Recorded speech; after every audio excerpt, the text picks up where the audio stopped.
사랑하는 우리 성도 여러분, 벌써 송구영식 예배를 예배를 드린 지 얼마 되지 않은 것 같은데요. 벌써 열흘이라는 시간이 지나갔습니다. 참 시간이 빠르게 지나간다는 것을 느끼는데요. 이번 새해에는 우리 성도님들은 혹시 어떠한 계획을 세우셨습니까? 어느 순간부터 새해에 계획을 잘 세우지 않게 되는 것 같습니다. 그래서 보통 이때 되면 오늘 말씀처럼 이전 것은 지나갔으니 이제 새 것이 되었다, 다시 시작하자라는 마음으로 새로운 목표를 세우는 것 같습니다. 그래서 오늘 우리가 나누고자 하는 말씀은 우리의 삶이 예수님을 통해 우리가 새로운 피조물이 되었다고 하는데, 과연 우리는 새로운 피조물처럼 살아가고 있는가, 새 사람으로 살아가고 있는가를 다시 한번 점검하면서 말씀으로 은혜 받기를 원합니다. 아멘. 2020년에 우리는 변혁의 시기를 겪었죠. 바로 코로나 팬데믹을 통하여서 경제라든지 사회라든지 여러 환경이라든지 시스템들에서 많은 변화를 경험하게 되었습니다. 그래서 사람들이 기후나 재물 분화 또는 4차 혁명 같은 산업적에서라든지 그런 전반적인 기술의 환경에서 재구성이 필요하다, 재정립이 필요하다라고 생각해서 그것을 논의했습니다. 그래서 그것을 그레이트 리셋이라고 합니다. 세상 사람들도 이렇게 변혁의 시기를 겪으면서 무언가 우리가 정립했던 것을 다시 정립해야 된다, 재정립이 필요하다라는 시기를 보내고 있었습니다. 그렇다면 우리는 어떠할까요? 우리의 신앙생활은, 우리의 영적인 생활은 과연 지금 올바르게 세워져 있는가, 아니면 재정립, 다시 바르게 세워야 하는가, 그것을 살펴보길 원합니다. 우리가 새로운 피조물이 되었다고 하는데 우리는 여전히 옛 삶의 무게를 그대로 지고 짊어지고 나아가고, 그리고 우리는 새 사람이 되었다고 하는데 여전히 옛 사람의 습관을 따라서 그 습관에 머물러 있지는 않으십니까? 우리가 새로운 피조물이 되었다는 것은 많은 변화가 있을 것입니다. 우리가 예수 그리스도를 나의 구주로 영접함으로써 우리의 삶에 많은 변화가 있었지만 다시 이전의 삶으로 돌아가고자 하는 그 습성이 남아 있습니다. 그래서 우리가 다시 이 새해에, 새로운 2025년에 우리가 새로운 피조물로 다시 재정립, 다시 새로워지는 것이 아니라 우리가 새로워졌던 것을 다시 올바르게 세워지기를 원합니다. 아멘. 그래서 첫 번째는요, 많은 것이 우리가 변화가 있었지만 오늘 두 가지만 나눠보고자 합니다. 첫 번째는 우리의 삶의 재정립입니다. 우리 갈라디아서 5장 19절에서 20절 말씀입니다. 우리 믿음으로 함께 선포하시겠습니다. 육체의 일은 분명하니 곧 음행과 더러운 것과 호색과 우상 숭배와 주술과 원수 맺는 것과 분쟁과 시기와 분냄과 당짓는 것과 분열함과 이단과 투기와 술 취함과 방탕함과 또 그와 같은 것들이라. 전에 너희에게 경계한 것 같이 경계하노니 이런 일을 하는 자들은 하나님의 나라를 유업으로 받지 못할 것이요. 아멘. 우리가 더 많은 것이 해당이 되겠지만 육체의 일은 우리가 성경을 읽어서 잘 알고 있습니다. 이러한 일들은 성령의 일이 아니라 육체의 일이고, 육체의 일은 이렇게 분명하다라고 말씀하고 있습니다. 근데 누구나 우리는 이것을 알고 있죠. 그래서 이것을 멀리하고 경계하고 있습니다. 그러나 우리는 한 가지 착각을 하고 있는 것이 있는데요, 우리가 알고 있는 것과 행하는 것은 다르다는 것입니다. 그런데 우리는 알고 있는 것으로 행하고 있다라는 착각에 종종 빠지게 되는 것입니다. 우리 부모님들 세대 분들하고 우리 청년 세대들에게는 죄송하지만, 우리가 부모님들이 청년 학생들을 학원이나 도서실에 보낼 때 이 아이들이 거기 가서 공부를 잘하고 있겠지, 잘하겠지라고 보내지만 본인도 알고 저도 알고 그게 쉽지 않다라는 것을 아실 것입니다. 그러나 우리는 그 아이들이 잘하고 있을 거다라고 믿죠. 그렇지만 실상은 그렇지 않은 경우도 종종 있는 것 같습니다. 우리가 예배를 드릴 때도 하나님이 기뻐하시는 예배를 드려야 된다, 예배의 주인은 하나님이다 라고 예배의 자리에 나오지만, 실상은 내가 은혜를 받고 내 귀에 듣고 싶은 말, 내가 원하는 말, 지금 나에게 위로가 되는 말을 더 원하는 경우가 종종 있습니다. 우리는 하나님께 영광을 올려드리는 것은 맞지만 또한 그 안에서 하나님이 우리에게 위로하시고 우리를 채워주시고 우리를 소생시켜 주시는 말씀이 선포되는 것 맞지만, 근본적으로는 우리 하나님의 영광을 올려드리는 예배를 드려야 하지만 종종 우리는 그렇게 못하고 있는데 마치 그렇게 하는 것처럼 생각하고 있습니다. 우리가 앞에서 나눴던 갈라디아 말씀처럼 우리는 누구를 미워하지 않는다, 우리는 누구를 싫어하지 않는다라고 하고 분열하지 않는다 라고 얘기하지만, 실상을 안에 들어가면 우리는 누군가를 미워하고 누군가가 내 마음에 들지 않고 누군가를 이렇게 해서 싫어하는 것이 내 안에 자리 잡고 있는 모습을 보여집니다. 그게 드러날 수도 있고요, 드러나지 않고 내 안에 머물러 있을 때도 있습니다. 그래서 교회 안에서 상처를 준 사람은 없는데 상처를 받은 사람은 많다라는 말이 들리기도 합니다. 누군가를 내가 이해하고 용납한다라고 말하지만, 아니 그 사람이 이번에 이런 행동을 했어, 아니 이렇게 말하는 거야, 내가 이해하려고 해도 이해할 수가 없잖아, 그렇지 않아 라고 얘기하는 것은 우리는 과연 그것을 용납하고 이해했다라고 말하는 걸까요? 아니면 용납하지 못했다고 말할 수 있을까요? 우리는 그렇게 행하면서 우리는 마치 이것을 행하고 있다라는 착각에 빠져 있다라는 것입니다. 그런데 저 개인적으로는 제가 마음판에 새겨놓은 말씀이 있습니다. 에베소서 4장 26절 말씀인데요, 분을 내어도 죄를 짓지 말며 해가 지도록 분을 품지 말라.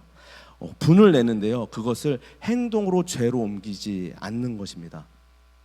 쉽지 않은 것 같습니다. 그렇게 하는 것이. 우리가 한 가지 예를 들자면, 운전을 하다 보면은 참 많은 그런 감정을 느낄 수 있는데요. 갑자기 깜빡이를 켜지 않고 들어오거나 막 급브레이크를 밟거나 막 이러면, 네, 저만 그런가요? 이렇게 올라오는 게 올라오고, 나도 그렇게 할까, 나는 더 할까, 어떻게 할까라는 보복적인 생각이 올라옵니다. 그것이 많은 사람들은 그것을 실행해서 위험한 상황을 연출하기도 하죠. 우리가 분을 내어도 죄를 짓지 않는다라는 것은 그것이 올라오지만 그것을 누르고, 그것이 나의 힘으로는 누를 수 없고 예수 그리스도의 힘으로 누르는 것입니다. 그래서 그렇게 빠르게 들어오고 해도 저는 이렇게 개인적으로 이렇게 얘기합니다.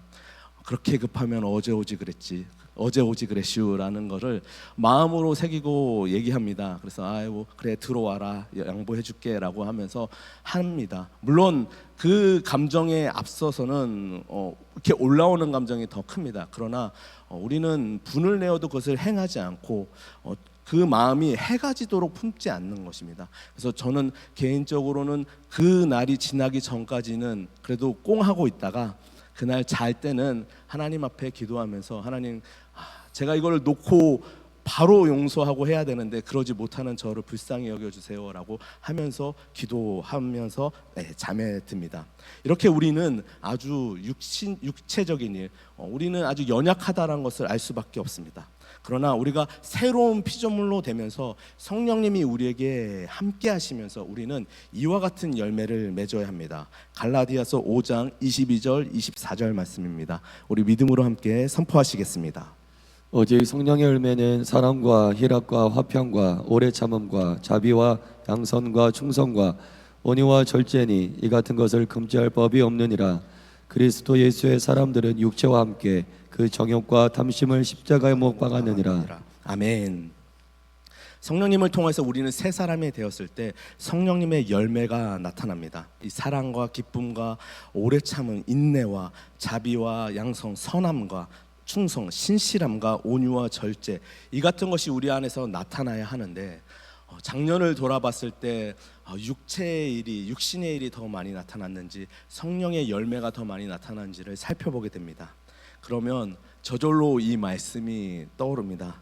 이전 것은 지나갔으니 보라 새 것이 되었도다. 과거의 저를 돌이켜보면 정말 하나님을 통하여서 정말 그리스도인이 성령의 열매보다는 육신적인 일, 더 분내고 화내고 누군가를 미워하고 시기하고 질투하는 게 제 안에 더 큰 것 같습니다. 그래서 우리는 성령으로 우리의 힘으로 할 수 없기 때문에 성령을 의지하여서 성령에 의지하여서 이것을 감당해 나아가야 하는 것입니다.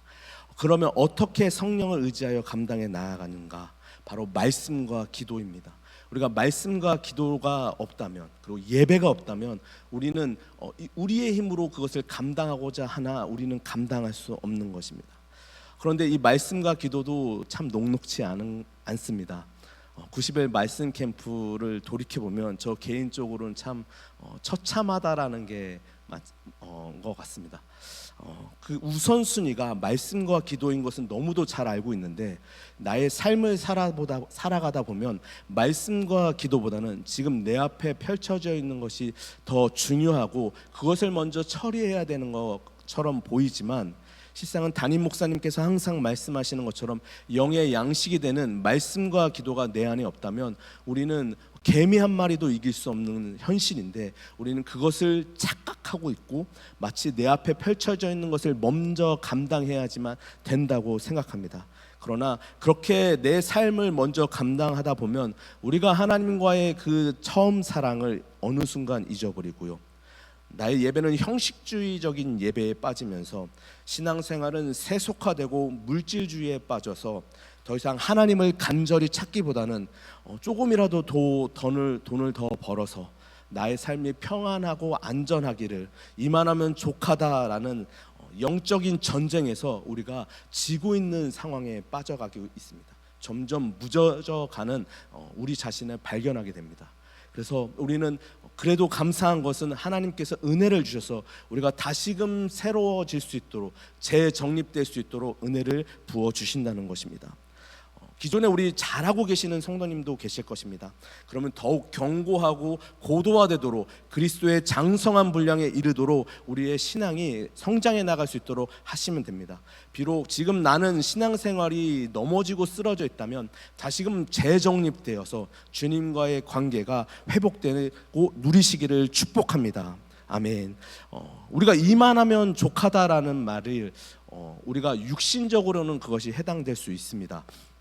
하나님께서는 우리의 삶을 아시고 우리의 필요를 아시기에 그 모든 것을 채워주시기에 나의 삶이 육적인 삶은 이만하면 족하다, 하나님 감사합니다 라는 것에 만족할 수 있습니다. 그러나 우리가 반대로 영적인 것은 하나님께 대한 것은 만족할 수 없습니다.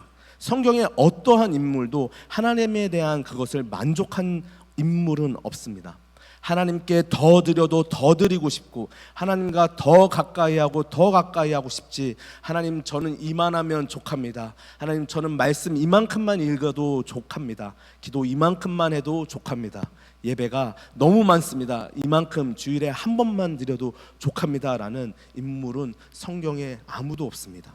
그런데 우리는 그것에 만족하고 영적인 것에 그 만족을 누리면서 살아가고 있지는 않으십니까? 우리의 삶에 재정립이 필요합니다. 하나님과의 말씀이 더욱 친밀하고 가까워지고 기도의 자리가 더욱 뜨거워져서 하나님과의 기도의 시간이 이렇게 빨리 지나갔네요 라는 기도가 회복되고 하나님 그 예배가 기다려집니다. 말씀과 기도의 자리가 그 예배의 자리가 기다려집니다 라는 그 회복, 재정립이 필요하다는 것입니다. 우리가 육체의 일을 버려야 성령의 일로 우리의 삶이 재정립되어진다는 것입니다. 두 번째는요, 관계의 재정립입니다. 관계는 하나님과의 관계뿐만 아니라 우리가 사람과의 관계도 해당이 됩니다. 제가 아는 어떤 분 중에 하나님과의 깊은 관계에 들어가고 기도에 깊게 들어간다라고 말씀하시는 분이 계셨는데 정작 그분의 삶 가운데서의 사람들과의 부딪힘을 볼 때 과연 저분이 하나님과의 깊은 관계에 들어간다고 하시는데 왜 사람들과 저렇게 부딪히고 관계에 어려움을 겪으실까라는 생각을 한 적이 있습니다. 우리가 어린아이를 살펴보면요, 부모님과의 관계가 원활한 어린아이는 그 아이들의 또래와 관계, 그리고 어른들과의 관계에서 큰 문제가 일어나지 않습니다. 물론 종종 문제가 있는 친구들도 있겠지만 거의 부모님과의 관계가 원활한 친구들은 크게 문제가 없습니다. 우리가 반대의 경우가 많이 있죠. 부모님과의 관계가 원활하지 않다든지 상처를 받다든지 무슨 문제가 있다면 그것은 다른 아이들 친구들과 또는 어른들과의 관계에서 그 문제가 드러납니다. 물론 아닌 사람도 있겠지만 그 문제가 종종 드러납니다. 그렇다면 우리가 하나님과의 관계를 봤을 때 이와 같지 않을까요? 하나님과의 관계가 지금 온전하다면 나의 사람들과 다른 사람들과의 관계도 온전해져야 하는데 그렇지 못한 나를 볼 때 그러면 나는 하나님과의 관계 그 관계가 올바로 정립되어 있고 그 관계를 사람들과의 관계에서 올바로 정립하고자 하는가랍니다. 이것에 대해서 성경은 우리가 하나님과의 관계는 좋지만 사람과의 관계가 좋지 않아도 괜찮다라고 말씀하지 않습니다. 우리 요한복음 15장 9절에서 12절 말씀인데요. 우리 믿음으로 함께 선포하시겠습니다. 아버지께서 나를 사랑하신 것 같이 나도 너희를 사랑하였으니 나의 사랑 안에 거하라. 내가 아버지의 계명을 지켜 그의 사랑 안에 거하는 것 같이 너희도 내 계명을 지키면 내 사랑 안에 거하리라. 내가 이것을 너희에게 이름은 내 기쁨이 너희 안에 있어 너희 기쁨을 충만하게 하려 함이라. 내 계명은 곧 내가 너희를 사랑한 것 같이 너희도 서로 사랑을 하는 이것이니라. 아멘. 아버지께서 예수님을 사랑한 것 같이 예수님도 우리를 사랑하신다고 말씀하십니다. 그리고 내가 아버지의 계명을 지켰고 그래서 내가 아버지의 사랑 안에 거하니 너희도 내 계명을 지켜서 내 사랑 안에 거하라고 말씀하십니다. 내 계명은 이것이니 너희를 사랑한 것 같이 너희도 서로 사랑하라. 우리가 예수 그리스도 안에 사랑 안에 머문다고 하면서 그 사랑의 계명을 지키지 않고 있는데 과연 우리가 예수 그리스도 안에 그 사랑 안에 예수님과의 관계 안에 머물러 있다고 얘기할 수 있을까요? 우리는 그것에 착각하고 있는 것입니다. 우리가 하나님의 말씀을 지키는 것처럼 착각하고 있는 것입니다. 우리가 예수님의 사랑 안에 머물러 있다라고 착각하고 있는 것입니다. 그러나 예수님은 우리에게 말씀하십니다. 내 계명을 지키라. 그것은 내가 너희를 사랑한 것 같이 너희도 서로 사랑하라. 그 말씀입니다. 아까 앞에서 얘기한 것처럼 교회 안에서는 상처를 주는 사람은 없습니다. 그러나 상처를 받은 사람이 너무도 많습니다. 우리가 편하게 누군가를 위한다는 말이 오히려 그 사람에게는 상처가 되는 말이 너무도 많습니다. 사랑이라는 것은요, 그 사람에 대한 지대한 관심이 필요하고요, 노력이 필요합니다. 힘과 에너지가 많이 필요한 것이 바로 사랑입니다. 부모님과 자녀의 관계에서 볼 때 제3자인 저는 그 자녀가 이상이 없는 것처럼 보이는데요, 부모는 저 아이가 좀 뭔가 이상한 것 같아, 좀 뭔가 이상한 것 같아. 그래서 같이 가서 확인해 보니까 그 아이가 지금 열이 올라와서 땀을 흘리고 있고 힘들어하고 있는 것입니다. 제가 봤을 때는 이상이 없는데 부모의 눈에는 그것이 이상이 있다는 것을 감지한다는 것이죠. 그만큼 아이를 사랑하고 아이에 대한 관심이 있기에 그 아이가 지금 어떠한지를 살펴볼 수 있는 것입니다. 우리가 서로 사랑한다라는 것은 쉽게 밥 먹었어, 뭐 어쨌어 말을 거는 것이 아니라 정말 그 사람이 정말 필요가 무엇인지까지 세세하게 보는 것이 진정한 사랑입니다. 그렇다면 우리가 말을 할 때 정말 저 사람이 필요한 위로의 말이 나가는데요, 그렇지 않다면 우리는 위로한다는 그 말이 오히려 그 사람에게는 상처가 될 수 있는 말로 돌아간다는 것입니다. 그래서 교회 안에서 상처 준 사람은 없는데 상처 받은 사람이 더 많은 이유가 바로 여기 있는 것입니다. 예수님은요, 십자가에서 그 갖은 고초와 고난 그리고 멸시와 조롱을 받으셨음에도 불구하고 그 십자가에 매달리셨을 때 가장 먼저 하신 말씀이 있습니다. 누가복음 23장 34절 말씀입니다. 우리 함께 선포하시겠습니다. 이에 예수께서 이르시되 아버지 저들을 사하여 주옵소서 자기들이 하는 것을 알지 못함이니이다 하시더라. 그들이 그의 옷을 나눠 제비 뽑을세. 아멘. 예수님은 가장 처절한 상황에서 자신이 십자가에 못 박히는 그 상황에서도 그들을 저주하거나 그들에게 뭐라고 하는 것이 아니라 그들의 잘못을 용서하기를 구하셨습니다. 그런데 우리도 예수님을 따라가자, 예수님을 따라 살길 원합니다, 예수님 닮기를 원합니다 라고 말하면서요, 우리에게 조금이라도 해가 되거나 내가 손해를 보면요, 우리는 득달같이 달려들지 않으십니까? 내가 조금 손해 보고 우리가 조금 손해 보더라도 손해 봐야 되는데 우리는 그렇게 하지 못하고 오히려 조금 더 이익을 누리고자 하지 않으십니까? 과연 세상 사람들도 그와 같이 하면, 우리도 그와 같이 동일하게 한다면 우리는 그들과 무엇이 다르다고 말할 수 있을까요?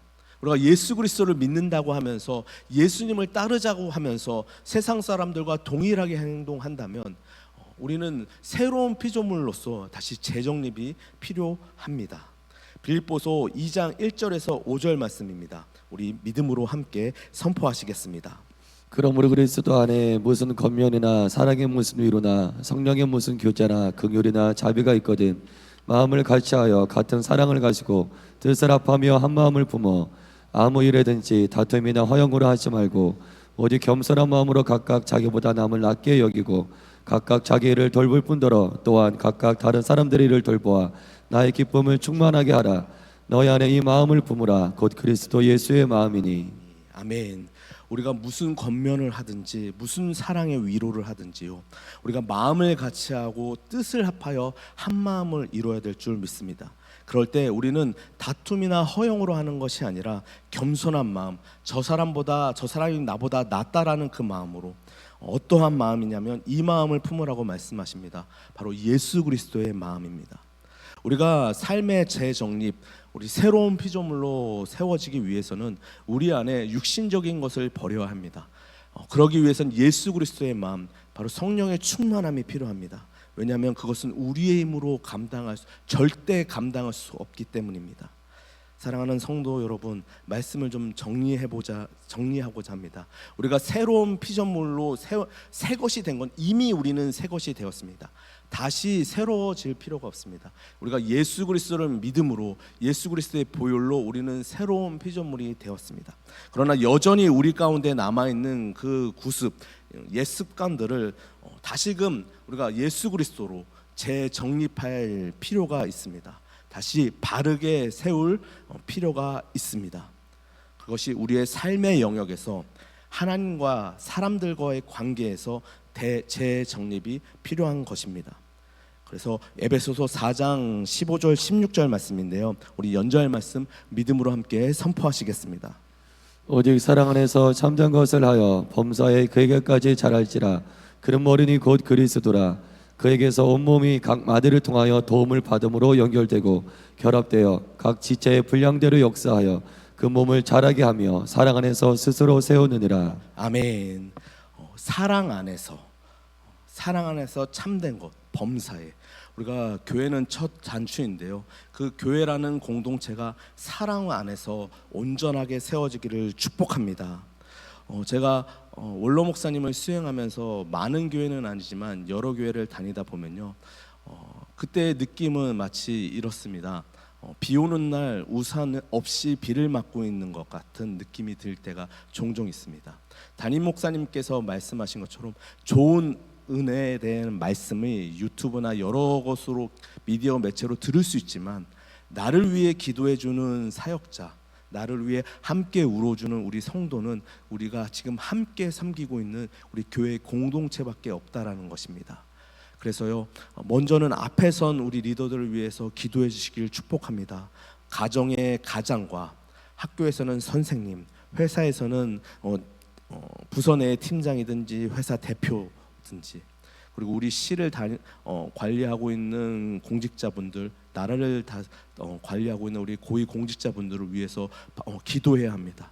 특별히 우리 교회를 섬기시는 우리 담임 목사님, 그리고 부교역자 우리 담당 목사님과 전도사님들, 그리고 목자분들, 교사분들, 특별히 간절하게 기도가 정말 많이 필요합니다. 그 앞에서 우리를 위해 섰을 때 그 오는 그 모든 것을 막아주고 있고 우리를 위해 기도하고 있는 분들이 바로 그분들이시기 때문입니다. 우리가 기도할 때 반드시 하나님께서는 역사하십니다. 그리고 기도할 때 하나님께서는 우리에게 꿈을 주십니다. 우리가 교회의 첫 단추로서 하나님 앞에 기도하며 나갈 때 하나님이 우리에게 일하실 것을 우리 개인에게도 말씀해 주실 겁니다. 우리가 잘 알고 있는 허드슨 테일러라는 선교사님께서 이렇게 말씀했는데요. 우리 함께 선포하겠습니다. 나는 기도 없이 일하는 많은 사람들을 봤지만 결코 그런 일에서 좋은 것이 나오는 것을 본 적이 없습니다. 하지만 나는 기도하는 사람이 일하지 않는 것을 본 적이 없습니다. 네. 그래서 기도하면 됩니다. 우리가 기도할 때 하나님께서는 반드시 역사하십니다. 그래서 우리 이 새해에 말씀과 기도가 재정립되고 예배가 재정립되는 은혜를 누리시기를 축복합니다. 그럴 때 우리가 사랑의 공동체로서 교회가 될 때 하나님은 우리 개개인도 새로운 피조물이 되고 우리를 통해 예수 그리스도의 사랑이 그 믿지 않는 그들에게까지 전해지면 우리를 통해 우리 한밭제를 통해 하나님께서 역사하고자 하시는 그 계획을 우리에게 반드시 보여주실 줄 믿습니다. 그렇게 되기를 주님의 이름으로 축복합니다. 아멘. 기도하겠습니다. 참으로 좋으신 하나님 아버지 감사합니다. 이 아침에 주님 앞에 섰습니다. 하나님 말씀을 붙잡고 기도할 수 있는 우리 모두가 되게 하여 주옵소서. 특별히 하나님 교회가 첫 단추이므로 하나님 우리가 첫 단추인 교회 안에서 사랑의 공동체를 이루어서 각 마디마디가 연결되어서 하나님 온전한 교회로 세워질 수 있도록 은혜를 더하여 주옵소서. 하나님 특별히 우리의 삶이 재정립되기를 원합니다. 하나님 관계가 재정립되기를 원합니다. 막혀있는 모든 것은 하나님 그 모든 막혀있는 것은 헐어주시고 하나님 회복되고 소생케 되는 은혜를 경험하게 하여 주옵소서. 감사드리며 예수님의 이름으로 기도드립니다. 아멘.